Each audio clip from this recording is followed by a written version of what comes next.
जय हिंद जय हिंद। जय हिंद एवरीवन, जय हिंद। जय हिंद सभी को। Good morning good morning good morning everyone. कोई बताएगा कि सीजीएल वाली क्लास 2 बजे 2 बजे की ऑफ हो गई है क्या? हाँ, अभी तो ऑफ चल रही है बाबू। सुबह क्लास हो रही है 10 बजे, और उसके बाद जो है प्रैक्टिस पर ज़्यादातर ध्यान दिया जाएगा, है ना। और बहुत जल्द स्टार्ट कर दिया जाएगा। और मैं एक बात और भी बता दूं आप सबको, जैसे ये बैच खत्म होगा, जैसे 43 आज हो जाएगा, जैसे एक्चुअली क्या है ना कि लगातार क्लासेस के बीच में टाइम ही नहीं मिल रहा है कि जिसके बीच में क्लास लगा सकूं। दूसरी बात क्या है कि अभी मैं पूरी तरीके से स्वस्थ भी नहीं हुआ हूं कि लगातार मैं क्लासेस ले सकूं। फिर मैं क्लास 2 दिन ले लूंगा, फिर उसके बाद फिर वही 10 दिन की छुट्टी हो जाएगी, इसीलिए मैं नहीं चाहता हूं। कुछ दिन जो है उसका आप ध्यान दीजिए, कुछ दिन में आपकी सारी चीजें सही हो जाएंगी। और सर मैं आपका ओल्ड स्टूडेंट हूँ। अरे वाह, तुम लोग जिगर के छल्ले हो मेरे।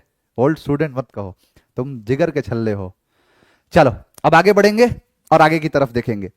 43 सेट है, 43वां सेट है, और बहुत ही अच्छे खासे क्वेश्चंस आप लगा चुके हैं, यहां तक पहुंच गए हैं। और आपने डेडिकेटेड तरीके से अगर यहां तक के सफर को अगर पूरा किया है, तो आप इस बात को समझ लीजिए कि डेडिकेशन के साथ जो पूरा किए हैं आप, तो ये बहुत कुछ आप यहां तक सीख चुके होंगे। हाँ बिल्कुल बिल्कुल, पॉकेट जीके और फाउंडेशन 5 का जो टाइम है वो सेम है। अच्छी बात है, कोई बात नहीं, उससे क्या दिक्कत है आपको। आप ऑनलाइन पढ़ रहे हैं तो आप कभी भी देख सकते हैं उस बैच को। चलो यहां देखो, एक बड़ा अच्छा सा सवाल है, एमटीएस का सवाल है, ये एमटीएस का पूछा गया सवाल है। यहां पर है फैनिटीज जो है, मतलब एक तरीके से इनकरेक्टली स्पेल्ड पर पूछा है। यहां पर क्या है, तो यह फैंटेस्टिक यानी फैंटेस्टिक। ध्यान देना, फैंटेस्टिक एक एक जैसे इनकरेक्ट, जब स्पेलिंग वर्ड एरर को जब भी सॉल्व करो तो टुकड़ों में तोड़ के सॉल्व किया करो। जैसे इसको इसको फैंटेस्टिक एक ही बार पढ़ोगे ना तो आपको एरर पता ही नहीं चलेगा। इसको एक एक करके फैन, ठीक है, टेस्टिक सही है, ये फैंटेस्टिक ठीक है। यहां देखो फॉरगेटफुल, यहां पर एक एरर है, और ये एक एरर है जिस पर एक नियम है, यानी स्पेलिंग एरर का एक नियम है इसके ऊपर। और नियम यह है कि जब भी आप किसी शब्द के साथ, किसी वर्ड के साथ आप जैसे फुल जोड़ते हैं, जब भी किसी वर्ड के साथ आप फुल नामक शब्द जोड़ते हैं, तो जैसे ये शब्द आप जोड़ेंगे तो एक एल की कुर्बानी देनी पड़ेगी। कोई भी शब्द है बाबू, किसी भी शब्द के साथ, आओ सारे शब्दों को सिखा देता हूं मैं। जैसे मैंने कहा कप है, और कप के साथ आप जोड़ दो फूल। आप लिखो स्पून, और स्पून के साथ जोड़ दो फूल, है ना। आप लिखो माउथ, और इसके साथ जोड़ दो फुल। आप लिखो हैंड, और इसके साथ जोड़ दो फुल, है ना, हैंड फुल। अब जब आप इस शब्द को जोड़ोगे, जब इस शब्द को आप जोड़ोगे, जैसे कप फुल है, तो कप के साथ जब फुल जोड़ोगे तो ये शब्द जो होगा ना, कप का कप ही होगा, बस फुल में से एक एल खत्म हो जाएगा, यानी फूल से एक एल निकालना पड़ेगा, तो शब्द क्या बनेगा, कप फूल। यहां स्पून फूल है तो यहां पर लिखो स्पून, और एक एल को हटा दो, स्पून फूल। माउथ है तो आप लिखो माउथ, और फूल में से एक एल को हटा दो, फूल। यहां पर है हैंड फूल, तो हैंड का लिखो हैंड, और यहां पर लिखो फूल। तो कप फूल, स्पून फूल, माउथ फूल, हैंड फूल, ये सारे शब्द बनते हैं। तो सेम वही चीज है फॉरगेटफुल। शब्द क्या है, फॉरगेटफुल। तो जब फॉरगेट के साथ आप फुल जोड़ोगे तो एक एल को हटाओगे तो शब्द बनेगा फॉरगेटफुल। ये इसका आंसर है। एसएससी एमटीएस 14/10/2024 9 बजे से लेके 11 बजे का टाइम था, और इसमें यह क्वेश्चन चला है। आगे देखो, लिखा है select the correct spelling of the underlined word in the given sentence. क्या है कि the weather was absolutely perfect for the outdoor event. The weather जो है वो जो है एब्सोल्युटली परफेक्ट। एब्सोल्युटली का मतलब होता है पूर्ण तरीके से, पूरा का पूरा, है ना।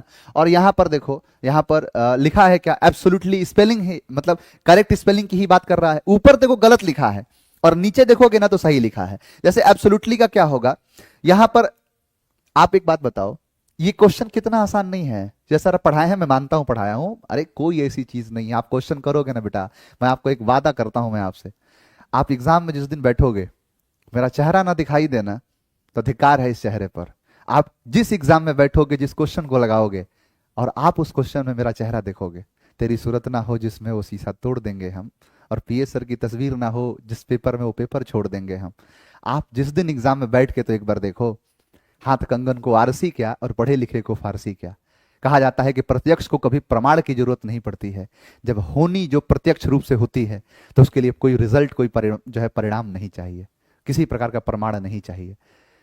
मेरा कहना बस इस बात से यह है कि जब भी आप एग्जाम में बैठेंगे और आप जब क्वेश्चंस को लगाएंगे, आप क्वेश्चन को जब जब भी लगाएंगे तो आप ध्यान रखेंगे कि उस क्वेश्चन को लगाते ही समय आपको यहां पर मतलब चीजें वो नजर आएंगी, सामने दिखाई देगी। आप सभी इस बात को जानते हैं कि जैसे आपने सर पढ़ाया था कि जब भी किसी एडजेक्टिव के अंदर एलवाई जोड़ दिया जाएगा तो वो तुरंत क्या बन जाता है, एडवर्ब।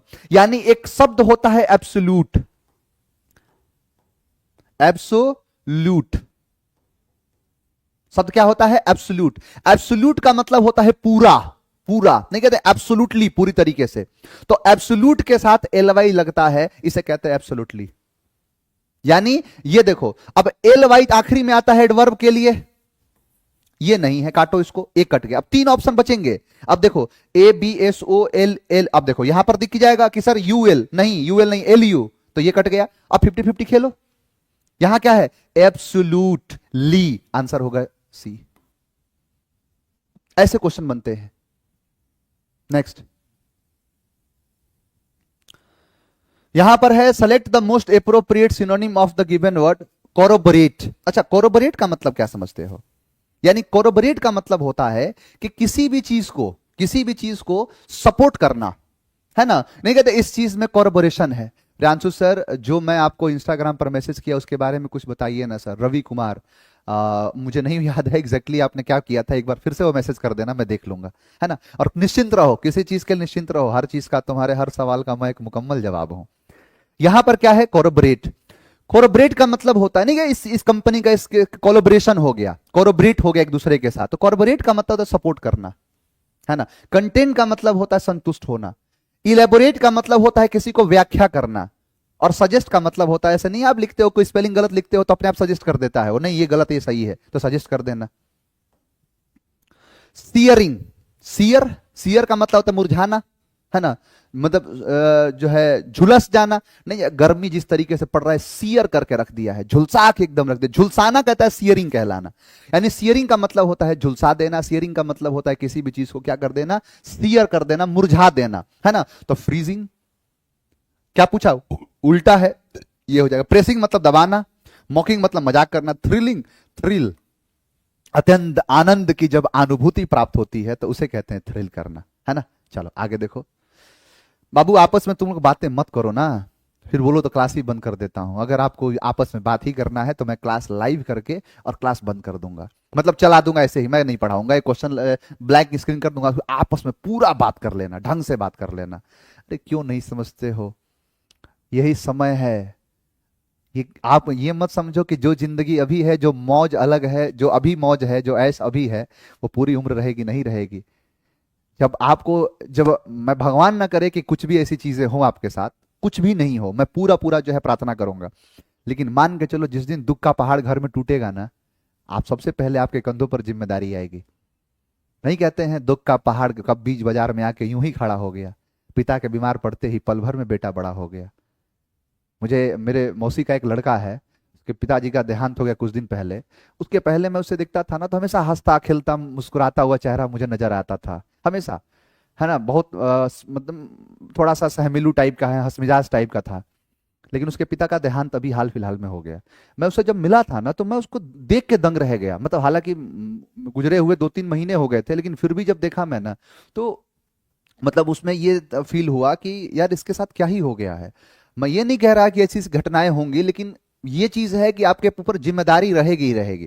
जिम्मेदारी रहना बहुत जरूरी है, क्योंकि आगे चल के याद रहे कि मतलब ऐसा नहीं है कि आपके पास जब परेशानियां नहीं आएंगी, बिल्कुल आज आप तैयार जो हो रहे हो वो परेशानी से लड़ने के लिए तैयार हो रहे हो, उस ताकत के साथ, उस पैसे की जरूरत के साथ आप लड़ने के लिए तैयार हो रहे हो। तो प्लीज आपस में बातें करना बंद करिए, आप अपने अपने ऊपर थोड़ा सा सीरियस रहा करो, है ना। फलाना ढिमकाना क्या हो रहा है क्या नहीं हो रहा, इससे कोई आपको फर्क नहीं पड़ता है। आपका मकसद है जब तक एग्जाम नहीं निकलेगा तब तक आपको शांति से नहीं बैठना है, तब तक आपको आपस में जो है मतलब एक ऐसे रहना है कि सर कैसे एग्जाम निकलेगा, रातों दिन ख्याल सिर्फ इसी बात में आनी चाहिए। चलो, मेटिकुलस का मतलब होता है सावधान। मेटिकुलस का मतलब होता है बड़ा ही सचेत, सावधान जो होता है उसे कहते हैं क्या, मेटिकुलस। याद है कराया था कि मिट्टी का कलश जब भी इस्तेमाल करो मेटिकुलस होके करो, सावधानी से करो, बड़ा सतर्क होके करो, उसे कहते हैं मेटिकुलस। अच्छा, प्रिजर्व, देखो प्रिजर्विंग का मतलब होता है किसी भी चीज में बनाए रखना, है ना, बनाए रखने को कहते हैं प्रिजर्व, सावधानी से ही कहते हैं उसको, है ना, वही चीज है तो होता है क्या, प्रिजर्व। काटो इसको। अच्छा, रिगार्डलेस, रिगार्ड का इसका उल्टा है, यानी रिगार्ड का मतलब होता है ध्यान देना, है ना, रिगार्ड मतलब ध्यान देना, यानी रिगार्डलेस का मतलब हो जाएगा उसके बिना, यानी रिगार्ड है ही नहीं, यानी वहां पर वो चीज है ही नहीं, तो उसे हम कहते हैं रिगार्डलेस। अच्छा, एग्जाम्पलरी, देखो यहां पर क्या है, एग्जाम्पलरी, एग्जाम्पलरी का मतलब होता है, मतलब उदाहरण देके नहीं, एग्जाम्पल होता है तो उदाहरण के आधार पर, यानी एक एग्जाम्पल के आधार पर कोई बात बताना एग्जाम्पलरी कहलाता है। काट दिया इसको, रिगार्डलेस हो जाएगा। यहां यहां देखो, डिटरमाइन, डिटरमाइन का मतलब होता है दृढ़ इच्छा, है ना, डिटरमाइन कर लेना किसी भी चीज को, मतलब दिल में बसा लेना, डिटरमाइन कहलाता है। ये देखो लिखा गया, recognize the sentence with the correct transitive verb form of break. ठीक है, transitive verb form of break. Transitive verb पूछा है बाबू, देखो transitive verb form of break. अच्छा, ब्रेक का ट्रांजिटिव वर्ब पूछा है और उसको सेंटेंस के आधार पर कि the cyclone broke the window broke ना। यहां पर इसमें देखो ट्रांजिटिव फॉर्म का मतलब क्या होता है, ट्रांजिटिव वर्ब और इंट्रांजिटिव वर्ब। ट्रांजिटिव वर्ब जो है ऑब्जेक्ट लेता है, यहां पर है नहीं, काटो इसको, बी नहीं।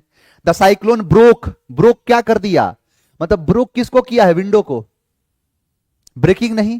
यहां पर देखो, अगर आप यहां करोगे साइक्लोन कॉज्ड, तो यानी यही एक क्या है, यहां पर वर्ब आ गया, और कॉज्ड द ब्रेकिंग यानी ब्रेकिंग ऑफ विंडो, तो ये तो होगा नहीं, यहां वर्ब तो है ही नहीं, पहली बात ब्रेकिंग ऑफ विंडो यहां वर्ब ही नहीं है, ब्रोकन विंडो यहां पर ये वर्ब नहीं है, एडजेक्टिव है, क्योंकि क्या है ये, विंडो एक नाउन है और नाउन से पहले रहने का अधिकार एडजेक्टिव का है, तो ये तो एडजेक्टिव है, वर्ब है ही नहीं। ब्रेकिंग ऑफ विंडो, तो सर इसकी बात कर रहा है, सब्जेक्ट मतलब एक तरीके से नाउन जैसा काम कर रहा है, जीरंड का काम कर रहा है। यहाँ ट्रांजिटिव वर्ब पूछा है तो या तो ये है या तो ये है, दो है, ये है नहीं तो आंसर हो गया ए, और ए वाला आंसर सी में है, सॉरी देखो यही गलती हो जाती है, ए वाला आंसर है और ए वाला आंसर डी में है, तो आंसर होगा डी। ए वाला आंसर किसमें है, डी में है, ए ही है, the cyclone broke the window. मैंने कहा था ना कि सब्जेक्ट है और वर्ब है और ऑब्जेक्ट है, सब्जेक्ट ने कोई काम किया वर्ब से थ्रू, और वर्ब का प्रभाव ऑब्जेक्ट पर पड़ा या जिस पर पड़ा वो ऑब्जेक्ट है, तो इस वर्ब को हम कहेंगे ट्रांजिटिव वर्ब। कहा था राम इट्स अ मैंगो, तो ए अ मैंगो क्या है, अ मैंगो का प्रभाव पड़ा है राम के द्वारा, तो वही चीज कहलाता है a cyclone broke the window, तो आंसर है डी। अच्छा क्वेश्चन है ये, एमटीएस ने पूछा है, तो इस प्रकार के क्वेश्चन देखो, बात प्रॉब्लम इस बात की आती है ना कि जो आप पढ़े हैं डिट्टो वैसे क्वेश्चंस मिल जाए तो आपके लिए वो आसान हो जाएगा एग्जाम निकालना, लेकिन जिस चीज को आप पहले देखे ही नहीं है और वो चीज आपके एग्जाम में अचानक से पूछ दिया जाए तो आप भयभीत हो जाते कि ये क्या है, ये तो पीएस सर ने कभी कराया ही नहीं, है ना, ये गलत, मतलब ऐसी चीजें तो हमने कभी करा ही नहीं, तो ये ध्यान रखना है। सर मैं ऐसे गलती बहुत करता हूं, नहीं गलती सुधारना है, ये हो जाता है, अभी नहीं मेरे से भी गलती हो गई थी देखे थे, लेकिन इस चीज को सुधारना है, लेकिन वो गलती तुरंत पकड़ में आ जाएगी, तो ये बात है। तो आपको क्या है, ए वाला आंसर किसमें है, डी में। जानबूझ के ऐसे क्वेश्चन पूछने शुरू कर दिए गए, जानबूझ के ये लेवल ऐसे ही बढ़ाए गए, क्योंकि क्वेश्चन में तो दम इनके पास है नहीं वैसे, जब तक ये अच्छे खासे लोगों को, टीचर्स को नहीं रखेंगे क्वेश्चन सेट करने के लिए, तब तक इनके साथ क्वेश्चन अच्छे बनेंगे ही नहीं। देखो लिखा है क्या कि ही इज द स्टूडेंट, अब द आया है तो द आएगा सुपरलेटिव डिग्री के लिए, उसके बाद he is the student of the class 2, यानी क्लास के लिए भी, यानी पूरे क्लास के, इंटायर क्लास के लिए, तो यहां पर देखो द मोर इंटेलिजेंट तो होगा नहीं, और he is the intelligent student, normal बात कर दिया, यहां he is the most intelligent student of the class 2 मतलब भी।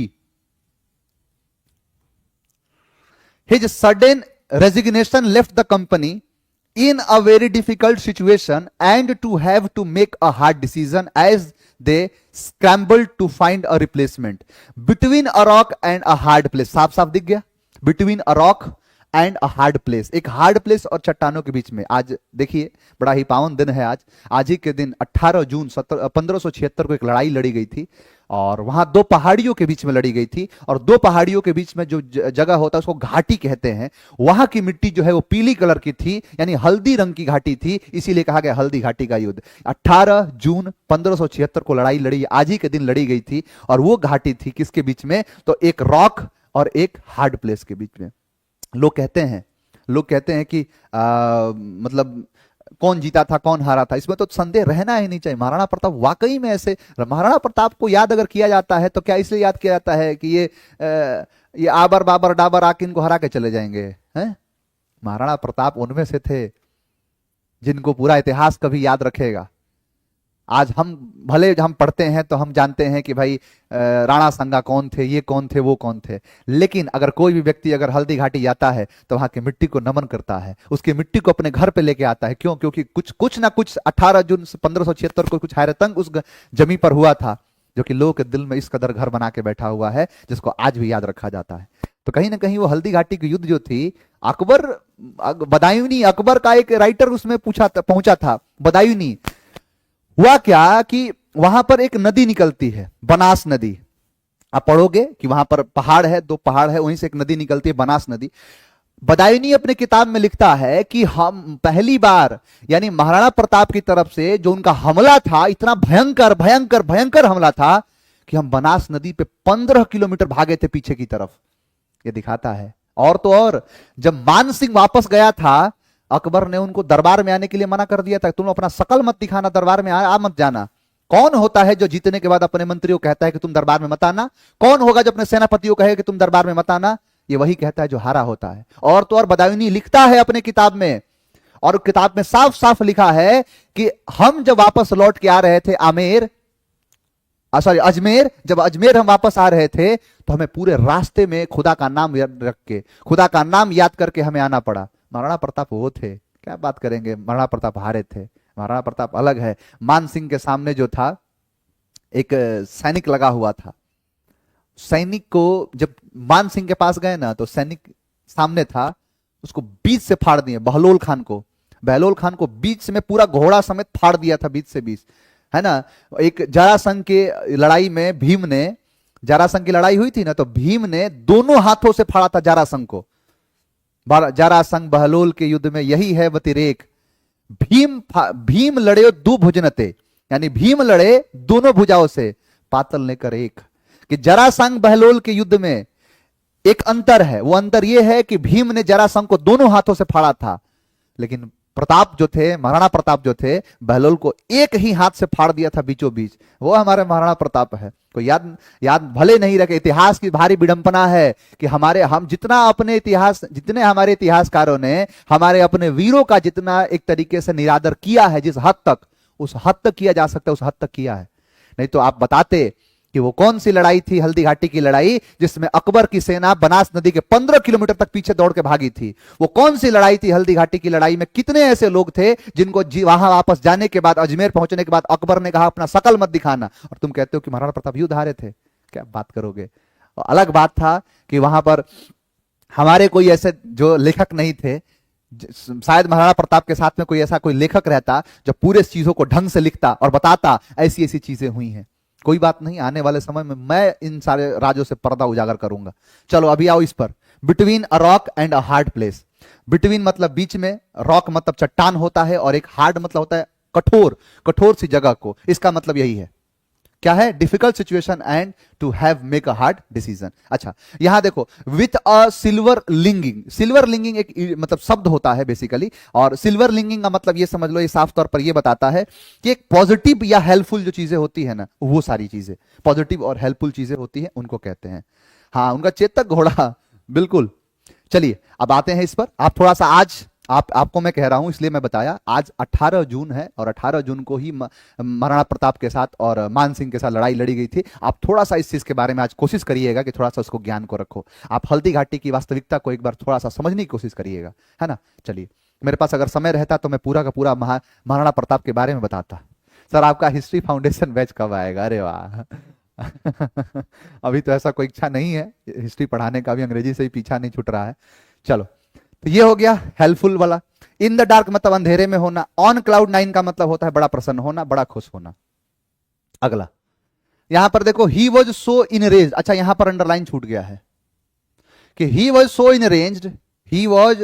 इनरेंज्ड at the article about him that he should the newspaper. Enraged का मतलब होता है गुस्सा, क्रोध। सिनोनिम कह रहा है तो एंगर, तो एंगर्ड, है ना। इन्हें राजा नहीं बनाया गया तो ये इनरेज्ड हो गए, ये क्रोधित हो गए, ये गुस्से से लबालब हो गए, भर गए, तो enraged, angered. Next, and open book, एक खुली किताब। एक खुली किताब होने का मतलब क्या है? यानी एक ऐसी किताब जो खुली है सबके लिए। मैं एक तुम्हारे लिए खुली किताब हूं, जब मन करे तब पढ़ लेना। यानी एन ओपन बुक का मतलब होता है जो ऐसा व्यक्ति जो अपने दिल में ढेर सारी बातें नहीं रखता है, खुल के सारी चीजें, अपने सारे गमों को, सारे अपने सुख दुख को सबके सामने खुल के बयां कर देता है, उसको कहते हैं क्या? An open book. An open book का मतलब होता है someone who gives advice based on theory not practice ना। A person of whom her mother is extremely proud, a helpful person, a person or thing that is easy to learn about, understand। बस सीधी सीधी बात है। खुली किताब का मतलब क्या है कि एक पर्सन या चीज, एक व्यक्ति या कोई वस्तु जो कि बहुत ही आसान है पढ़ने के लिए, अबाउट एंड अंडरस्टैंड, समझने के लिए, वही खुली किताब कहलाता है। अ हेल्पफुल पर्सन है, whose mother is extremely proud नहीं है कि उसकी मम्मी बहुत प्रसन्न करती हैं, वह ऐसा कुछ नहीं है। इसका मतलब है कि बहुत ही आसान है, बहुत ही आराम से आप समझ सकते हो, कोई ऐसे राज इसके अंदर बहुत ज्यादा है नहीं। चलो यहां देखो, बॉइस्टरस। बॉइस्टरस का मतलब होता है कि बहुत ज्यादा, है ना, ये बढ़ा चढ़ा के कहना उसे कहते हैं। ओ यूएस है यहाँ पर, बॉइस्चर होता है ये, यानी बहुत ज्यादा बोलना, बड़बड़ाना, बहुत ज्यादा, जरूरत से ज्यादा बोलना, उसे कहते हैं। क्वाइट मतलब चुप होना, शांत होना, है ना। बेनिवोलेंट का मतलब होता है उदार। बेन मतलब अच्छा के लिए आता है, जो अच्छा किसी के लिए हो उसे बेन कहते हैं, तो वही क्या हो जाएगा? बेनिवोलेंट, है ना। यहां देखो, नॉइजी मतलब क्या है? जो बहुत आवाज करता है, ये है। अच्छा, बोयेंट का मतलब होता है भड़कीला टाइप का, बहुत ज्यादा। ये देखो, ये उन्माद भी कहते हैं। उन्माद का मतलब होता है कि बहुत ज्यादा ऐसा कुछ काम कर देना जिससे हर जगह आपका ही नाम चल रहा है, उसे कहते हैं। BBC media has shown exponential growth in their जो है revenue this year. Incorrectly spelled पूछा है। देखो यहां पर क्या है कि BBC media has shown exponential growth in their revenue this year. अच्छा, एक्सपोनेंशियल, एक्सपोनेंशियल की स्पेलिंग गलत है वहां पे, बस यही पूछा इनकरेक्टली। एक्सपोनेंशियल यहां सही लिखा, एक्सपोनेंशियल ग्रोथ। बिलोंगिंग और pertaining to an individual from birth, यानी संबंधित होना। देखो, बिलोंगिंग का मतलब होता है जिससे संबंधित या जिससे गुजरना। परटेनिंग का मतलब होता है रिलेटेड टू एन इंडिविजुअल, एक समान आदमी से, एक अकेला आदमी से, है ना। और जन्म से ही, किससे? फ्रॉम बर्थ, जन्म से ही जो होता है उसे क्या कहते हैं? यहां देखो, यहां पर है कंजेनियल। कंजेनियल का मतलब होता है मिलनसार टाइप का, सबसे मिलने जुलने वाला, उसे कहते हैं। यहां देखो, कौन मतलब होता है टुगेदर, एक साथ। यहां कॉन्जेंटियल है, कॉन्जेंट, जेंटियल, जेनेटिक जो होता है ना उसे कहते हैं कंजेंटियल। जैसे जीन है, अभी मैं आप लोग को एक बात और बता रहा हूं। एक जैसे टेस्ट होता है, आप चेक करना, मेरा हुआ है इसलिए मैं आपको बता रहा हूं। मुझे ये नहीं समझना कि मुझे ये सब टेस्ट के बारे में पता है। एक होता है, क्या नाम था, हाँ, UGC1T1 A1, UG, हाँ A1T1, T1 A1, हाँ ये था UGT1A1। ये एक टेस्ट है, यही टेस्ट है। ये मेरा भी टेस्ट हुआ है ये। और ये टेस्ट पता है किसका है? मेरा जेन, जैसे एक्चुअली क्या है ना कि मुझे एक तरीके से हो सकता है कि कोई जेनेटिक समस्या है, मेरा बिलरुबिन हमेशा बढ़ा रह रहा है, हमेशा जो है इसमें ज्यादा देखने को मिल रहा है। तो डॉक्टर जो थे उनको ये लगा कहीं इनको, एक होता है गिलबर्ट सिंड्रोम, तो कहीं इनको गिलबर्ट सिंड्रोम तो नहीं है ना। तो गिलबर्ट सिंड्रोम के लिए उन्होंने मेरा जेनेटिक चेक करवाया है, जीन मतलब जीन से निकला है। अब सोचो जीन कहां होगा, मेरा ब्लड लिया गया, अब ब्लड के अंदर देखोगे तो ब्लड के अंदर सेल होगा, इस सेल के अंदर न्यूक्लियस होगा, न्यूक्लियस के अंदर क्रोमोजोन होगा, और इसी क्रोमोजोन के अंदर होगा डीएनए। क्या होगा? इसी क्रोमोजोन के अंदर होगा डीएनए, और इसी डीएनए के अंदर क्या है? तो यहां पर जीन है। सोचो मेरा यहां तक चेक हो रहा है, जीन चेक कर रहा है मेरा, है ना। लीवर टेस्ट है ये सर, हाँ लीवर का नहीं बाबू, ये बेसिकली ना एक गिलबर्ट सिंड्रोम का चेक होता है, और गिलबर्ट सिंड्रोम एक जेनेटिक जो है समस्या है, जेनेटिक का प्रभाव है। तो ये जो जेनेटिक जो चीज है ना, यहां से चेक होगा। मतलब जीन कैसे? ब्लड लिया, ब्लड से सेल निकालेगा, सेल से न्यूक्लियस, न्यूक्लियस से क्रोमोजोन, क्रोमोजोन से डीएनए, और डीएनए में क्या होगा? जीन। और यही चीज कह तो रहा है कि बिलोंगिंग और pertaining to an individual from birth, कि जो जन्म से ही जिसके साथ वो चीज होता है, संबंधित होता है, उसको कहते हैं हम जेनेटिक, और वही कहलाता है कॉन्जेनिटल। क्या है ये? कॉन्जेनिटल। कॉन्जेनिटल का मतलब क्या हो जाएगा कि ये बर्थ से ही है, जन्म से ही है, इसे कहते हैं कॉन्जेनिटल। ये क्या है? ये कॉन्जेनिटल। तो ये होता है क्या? कॉन्जेनिटल। यानी ये एक प्रकार का, जैसे जो मेरा जो है ना वो टेस्ट एक हो रहा है, हालांकि उसका रिपोर्ट आने में 10 दिन अभी लगेगा, और वो यहां पर तो है ही नहीं, वो दिल्ली से चेक करा रहा है, ज्यादातर चीजें दिल्ली अवेलेबल हैं। तो वो जो है वो 1 वीक तक इसमें टाइम लगेगा, उसके बाद जो है फाइनल होगा कि हाँ इसमें क्या क्या चीज है, क्या क्या क्या चीजें आई हैं इसके अंदर। वो सारी चीजें की जो समस्या, अगर मान के चलो कि अगर मुझे गिलबर्ट सिंड्रोम होगा, तो फिर गिलबर्ट सिंड्रोम का मतलब यह है कि मेरा जो लीवर है वो हमेशा बढ़ा रहेगा, या मेरा बिलरुबिन जो है वो हमेशा बड़ा रहेगा, लेकिन इससे घबराने वाली कोई बात नहीं है। तो ये जितनी सारी समस्याएं होती हैं जो जीन से संबंधित होती है, यहां बर्थ का मतलब ही क्या है, देखो कहीं भी बर्थ का मतलब होगा जीन से। बाई बर्थ का मतलब क्या है, जीन से। जैसे आप पढ़ोगे, बायोलॉजी पढ़ोगे तो सिंड्रोम के बारे में पढ़ोगे कि पटाया सिंड्रोम, गिलबर्ट सिंड्रोम, ढेर सारे सिंड्रोम होते हैं। तो बहुत सारे, जैसे किसी की 6 उंगली हो जाती है, तो 6 उंगली एक प्रकार का ना सिंड्रोम है। तो वही से ही कि अगर ये कोई समस्या है तो समस्या इस सिंड्रोम में आ जाएगा, तो फिर वो समस्या नहीं होगा, फिर वो नॉर्मल है आपके लिए।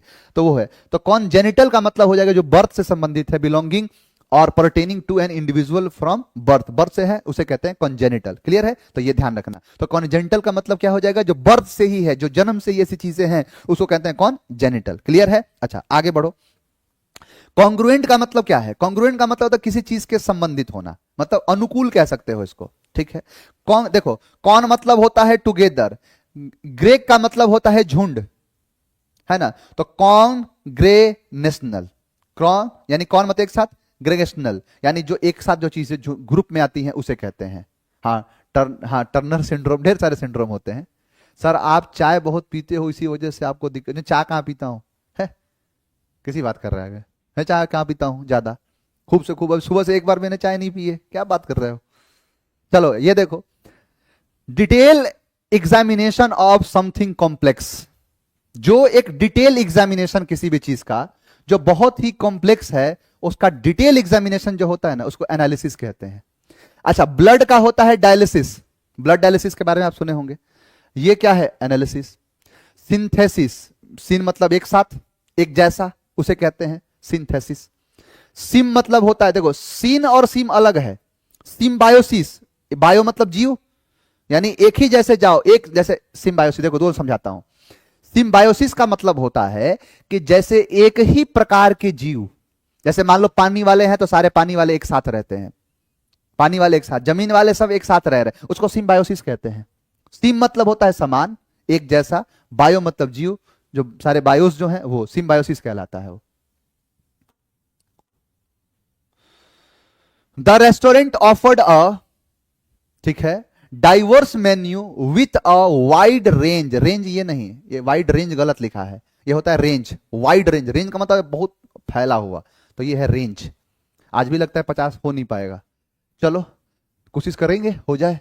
The Kumbh Mela, the festival of, जो है एक तरीके से sacred features, is the world's biggest जो है peaceful gathering of pilgrims with participants bathing और taking a dip in the sacred river.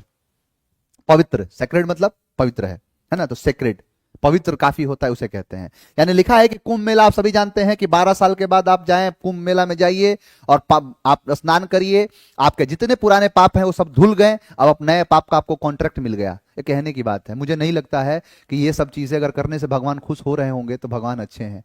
मुझे पता है, देखो कुछ बात मैं कह दूंगा तो कई लोगों को बुरा लग जाएगा। हाँ, वो आपकी आस्था अलग है, आप वो आस्था रखते हैं, आप वहां पर जाइए और जाकर स्नान करिए, वो अलग बात है। एक आस्था का मैटर वो अलग है। गंगा हमारी माँ है, पवित्र नदी है, और पवित्र नदी में स्नान करने के लिए किसी दिन की जरूरत नहीं है, आप जब भी जाएंगे आपके लिए अच्छा है। हाँ, वो अलग बात है कि पौराणिक चीजें हैं कि वहां पर ये चीजें हुई थी इसलिए वो दिन और पवित्र हो जाता है और अच्छा हो जाता है। लेकिन ये जो पाप और पुण्य वाला कॉन्सेप्ट है ना, इससे मैं सहमत नहीं हूं। भाई कोई आप किसी का गला काट दिए, किसी गरीब आदमी की आपने हाय लेके रखा हुआ है, किसी माँ का आपने औलाद छीन लिया, किसी ऐसा जो है कोई मतलब एक तरीके से किसी का पति को आपने मार दिया, किसी के घर को आपने बर्बाद कर दिया, और आपको लगता है कि आपके स्नान करने से आपको पाप से मुक्ति मिल जाएगी, नहीं, ये तो नहीं होगा। आप अगर आपने पाप, हाँ उसको छोटी छोटी चीजें जो आदमी गलती नजर मतलब एक तरीके से किसी से जाने अनजाने में वो चीज हो गया तब तो वो अलग बात है, लेकिन ये नहीं होगा कि आप किसी का घर उजाड़ दिए और आप सोच रहे हैं कि गंगा में स्नान करने पे, कुंभ मेला में स्नान करने पर आपके पाप से मुक्ति मिल जाएगी। भगवान इतने ऐसे नहीं हो सकते हैं, है ना। चलो, तो कुंभ मेला आप सभी जानते हैं, द फेस्टिवल ऑफ सेक्रेड जो है पीचर्स, जो उसके श्रद्धालु हैं उनकी बात कर रहा है। इज द वर्ल्ड्स, ये जो संसार का बिगेस्ट पीसफुल गैदरिंग है, बड़ा शांतिमय तरीके से जो इकट्ठा होते हैं, वो पीसफुल गैदरिंग है किसका, तीर्थयात्रियों का। विथ पार्टिसिपेंट्स, जो उसके जो लोग जाते हैं उसके अंदर, बाथिंग नहाते हैं, और टेकिंग एक मतलब डुबकी लेते हैं, टेकिंग अ डिप, डिप का मतलब डुबकी, अंदर जाना, तो taking a dip in the sacred river, पवित्र नदी के अंदर, है ना। प्रोफेन मतलब किसी को नाश देना, डेप्थ मतलब गहरा, सैलो का मतलब होता है छिछला। 14 साल, 4 साल नहीं, 12 साल बाद आता है। देखो लिखा है कि the author's writing was so captivating that readers were enthralled. Enthralled का मतलब है मंत्र मुग्ध हो जाना। क्या हो जाना? मंत्र मुग्ध हो जाना। अब सिनोनिम पूछा है। अच्छा, फैसिनेटेड। फैसिनेटेड का मतलब क्या है? आप सभी जानते हैं कि फैसिनेटेड दिखाता है कि किसी को नहीं, आदमी उससे बड़ा ही प्रभावित होता है, बड़ा ही लुभावना टाइप का। इसका सिनोनिम है ये फैसिनेटेड। बोर्ड मतलब होता है कि मैं नहीं, छोड़ो, नहीं होगा, बोर हो गया मैं इस चीज से, तो वही चीज क्या कहलाता है? बोर्ड। ठीक है। अनॉयड मतलब होता है किसी चीज से चिढ़ा हुआ, अनॉयड। जेडेड का मतलब थका हुआ। ठीक है, तो फैसिनेटेड। इंथ्रॉल्ड, इंटर इन हॉल हो गया इंथ्रॉल। ये सब कराया हुआ है, सारे सब कराए जाते हैं, सारे के सारे जो नहीं नए नए होंगे उनको भी अब करा दूंगा मैं। तो इंथ्रॉल्ड मतलब मंत्र मुग्ध हो जाना, ये होता है आपका। चलो सर, ऐसा होता है तो बिल्कुल सही का, यही कह रहा हूं ना मैं कि ऐसा नहीं होता है। अच्छा, इलिसिट का मतलब समझो क्या? इलिसिट का मतलब होता है अवैध। क्या होता है? इलीगल। इलीगल जो होता है उसे इलिसिट कहते हैं। वो क्या होता है? इलिसिट। अच्छा, यहां देखो, इसेंशियल का मतलब होता है इंपॉर्टेंट, महत्वपूर्ण, और इनएसेंशियल का मतलब हो जाएगा अनइंपॉर्टेंट। इंटीग्रल का मतलब होता है अभिन्न। ठीक है। इनऑगरल जो बोला नहीं जा सकता है, इनऑगरल। और डाइम और डजन, और डाइम और डजन आपको मैंने कहा था ना, डाइम का मतलब होता है, ये सारे शब्द जो है ये पहले भी आ चुके हैं आपके क्लास में। डाइम जो होता है ना, वो डॉलर का 10वां भाग होता है।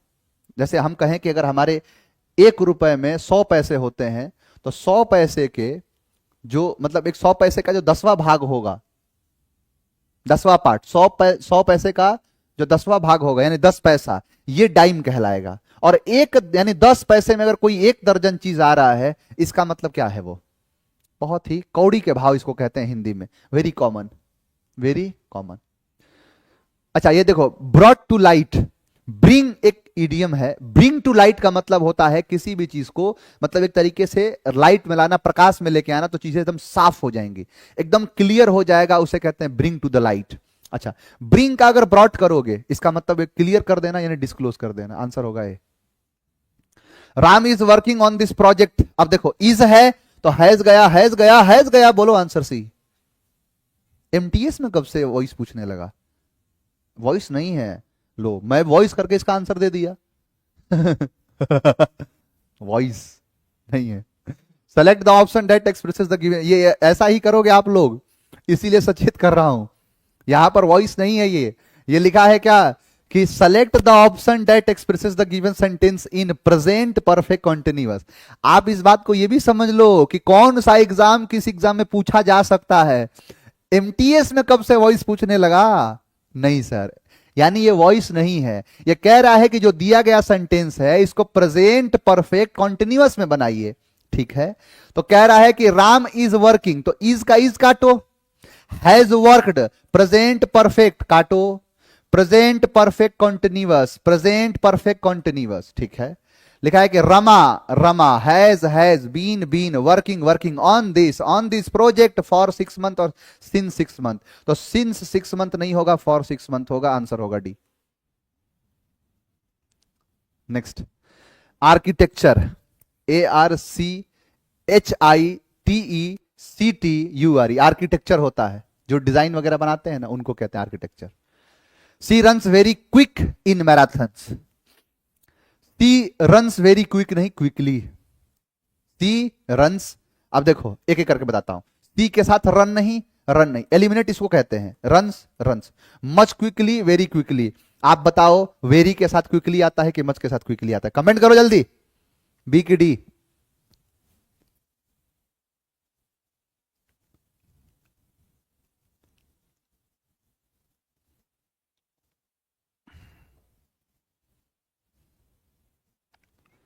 तो क्या कहोगे? हाँ, जैसे कहते हैं ना, मच के साथ, यहां पर ध्यान दो, मच के साथ फिर क्विकर हो जाएगा, मच क्विकर, तो क्या होगा? वेरी क्विकली, आंसर होगा बी।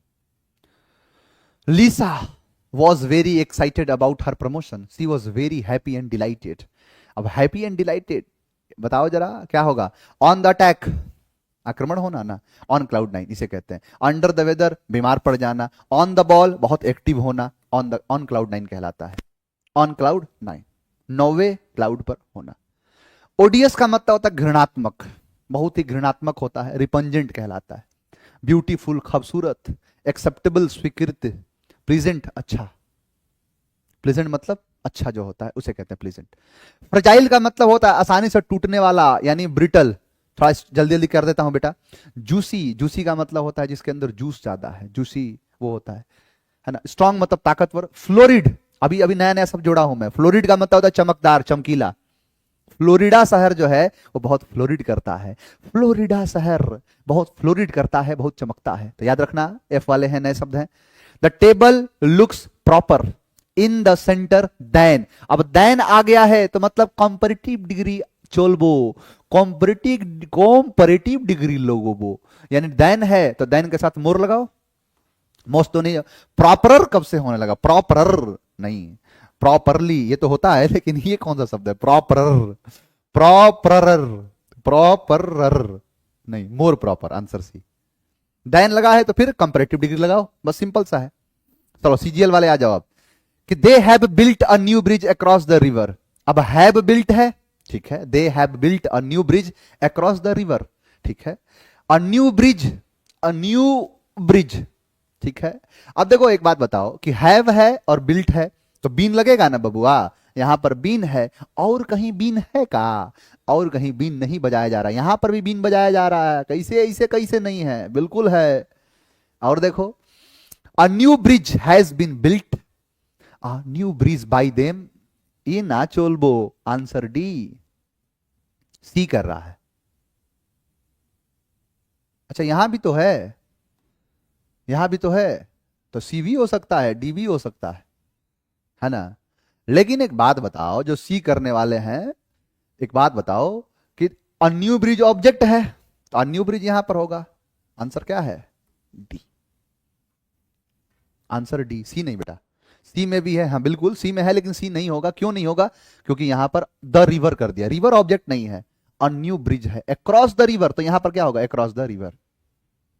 नेक्स्ट लिखा, experts acknowledge that some counterfeiting of document. अच्छा काउंटर का मतलब पढ़ाया था ना, काउंटर पर फिट कर दिया, काउंटर फिट नोट, नकली होता है, जाली होता है, तो नकली जाली। फी अगर दोगे एस को तो जीवन भर फी एस को लगेगा, असफलता। अच्छा इम्प्रॉम्प्टू बड़ा अच्छा शब्द है, ध्यान देना, इस शब्द को समझाता हूं। इम्प्रॉम्प्टू क्या है, इम्प्रॉम्प्टू का मतलब होता है बिना किसी तैयारी के। ये खास करके जो एक्टर होंगे ना उनसे हो जाता है, कि मान के चलो कोई उनको रोल मिला, ये करना है, और उन्होंने अचानक से, वो स्क्रिप्ट में था ही नहीं, आप कई बार सुनोगे कि ये तो मेरे स्क्रिप्ट में था ही नहीं, मैंने ये अपने मन से कर दिया। ऐसे आप कई बार आप सुनोगे कि वो था पुष्पा जो था, पुष्पा मूवी की जो शूटिंग हो रही थी, तो उसमें ऐसा वाला सीन है ना कि वो चलता है ऐसे, ऐसे करके उसका चप्पल टूट जाता है, वो कहता है कि उस सीन में था नहीं, वो इम्प्रॉम्प्टू हो गया, मतलब बिना तैयारी के, उस सीन की तैयारी नहीं थी, तो उसे इम्प्रॉम्प्टू कहते हैं, बिना किसी तैयारी के वो इम्प्रॉम्प्टू होता है। हाँ फ्रेंजी नहीं, फॉर्जरी, है ना। फॉर्जरी का मतलब होता है नकली, नहीं फॉर्जरी डॉक्यूमेंट बना लिया है, फॉर्जरी मतलब होता है जाली, यानी जो जाली है, जो फॉर्जरी है उसे कहते हैं, वो क्या है, फॉर्जरी होता है। चलो नेक्स्ट देखो। अच्छा एक चीज देख रहे हो, तुमको एक चीज दिखाता हूं,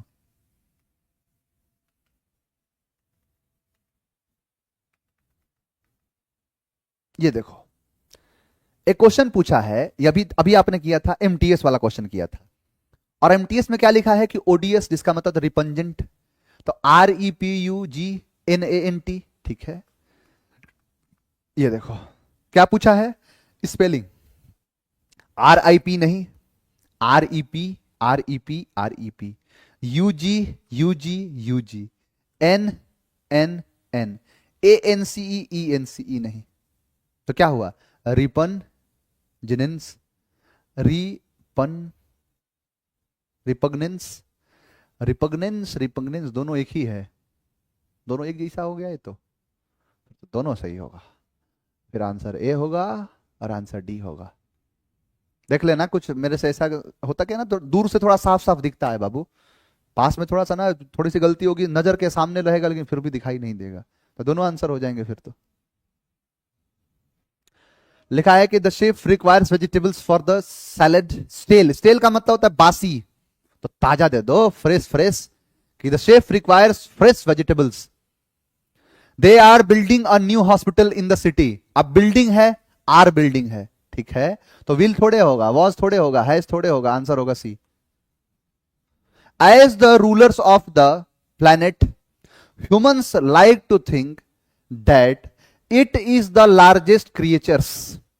ठीक है, लिखा है क्या कि as the rulers of the planet, जैसे कि जो रूलर्स इस प्लैनेट के, ह्यूमंस लाइक टू थिंक, वो ऐसा सोचते हैं डैट की it is the largest creatures. It किसके लिए? ह्यूमंस के लिए। इट कब से आने लगा? यहां पर क्या होगा? दे। तो they are the largest creature, नहीं creatures. Answer D. Reena pulled a long face, लंबा, लंबा सा एक तरीके से फेस कर लेना। लंबा फेस करने का मतलब क्या है?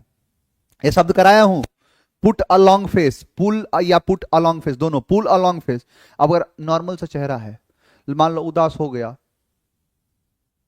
अब ये क्या है? लंबा फेस खींच लिया। अब लंबा फेस खींचने का मतलब होता है सैडेड, सैडनेस। जो सैडनेस होता है उसे कहते हैं पुटा या पुला लॉन्ग फेस। ग्रामेटिकल एरर पूछ रहा है कि select the sentence that has a grammatical error. Indian force are, देखते ही हो गया, इंडियन फोर्स नहीं, इंडियन फोर्सेज आर। फिर इंडियन फोर्स है तो इज लग जाएगा, तो यहां क्या हो जाएगा? Indian forces are known for their loyalty and integrity. Answer होगा A. The ointment will help to the wound. अच्छा, ये क्वेश्चन देखो, बड़ा अच्छा क्वेश्चन है। यहां पर लिखा है ओइंटमेंट, ये पता है क्या होता है?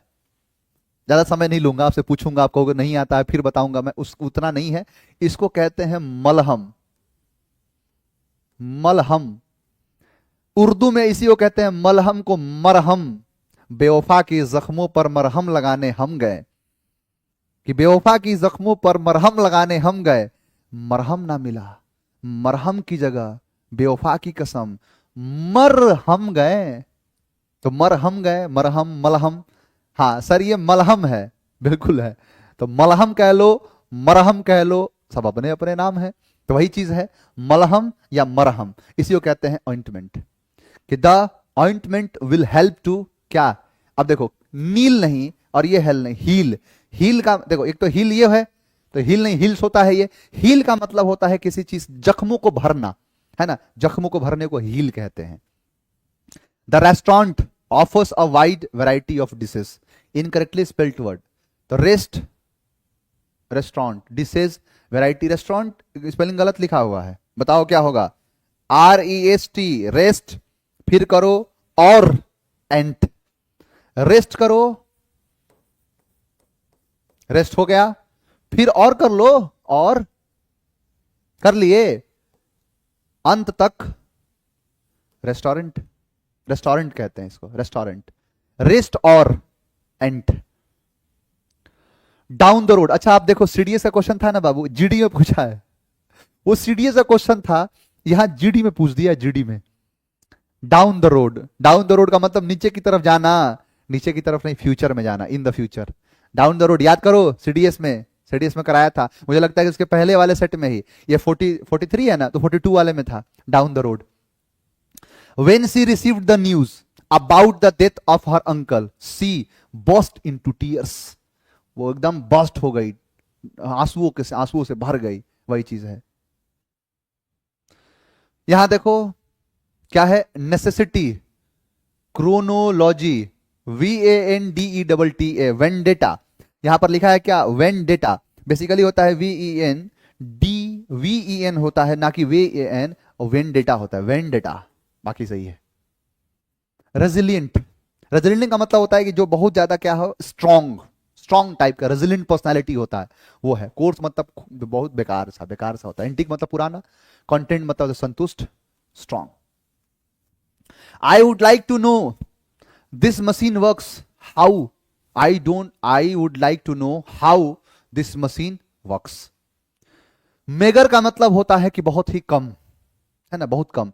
मगर बहुत मेगर है, मगरमच्छ जो होते हैं ना, मगर जो नहीं, मगरमच्छ, वो बहुत मेगर है, बहुत कम है, यानी एडिक्वेट मतलब पर्याप्त। अनबायस्ड, निष्पक्ष। Fortunate, unfortunate. Safe, unsafe. Deject, dejection, rejection, dejection, rejection. यानी डिजेक्शन, देखो डिजेक्ट रिजेक्ट होता है बेसिकली, कि इंसान जब हो जाता है रिजेक्ट तो वो हो जाता है डिजेक्ट, बहुत उदास हो जाता है। उदास का उल्टा कर दो यहां, चीयर, खुश मिजाज। डिस्मे बेचैनी, जो बेचैनी होता है, जिस चीज में आदमी बहुत ज्यादा बेचैन हो जाता है, उसे ही कहते हैं क्या, डिस्मे। देश में सभी के सभी लोग क्या है, डिस्मे है, बेचैनी है, अ फीलिंग ऑफ अनहैप्पीनेस, उसे कहते हैं डिस्मे। चलो आ जाओ यहां पर। वन डे, एक दिन, आई सॉ काला नाग, the monsoons had burst with all their fury and it had rained in the night, the earth which had lain जो है posed and dry under the withering heat of summer sun was teeming in with before it, तो यहां पर with, teeming with life, कि एक दिन मैंने देखा एक काला नाग, काला नाग देखा मैंने।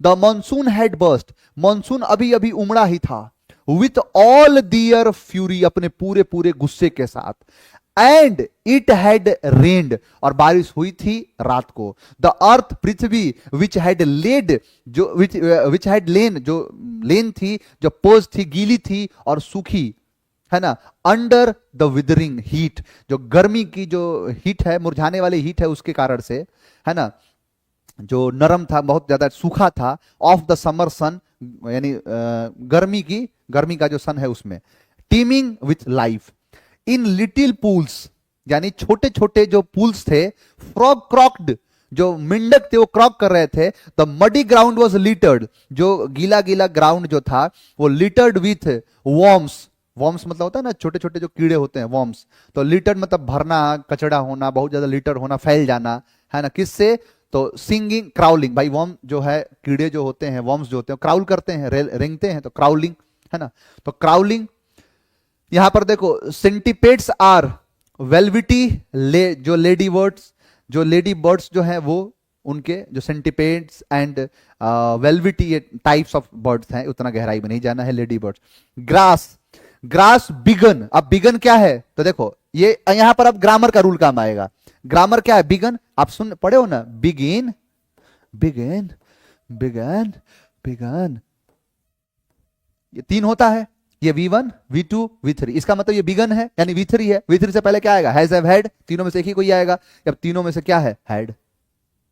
क्लियर, चलो आगे देखो, बिगन, द ग्रास, है ना, यहां पर क्या है कि अभी अभी जो चीज था, ग्लोसी ग्रास, ठीक है, यानी grass had begun to show and banana leaves जो है glistened bright and glossy green, यानी घास अभी निकलना या दिखना शुरू ही हुआ था, ठीक है। उसके बाद यानी जो ग्रास है, जो घास जो है, यानी घास की बात कर रहा है, तो घास अभी निकलना शुरू ही हुआ था, ठीक है।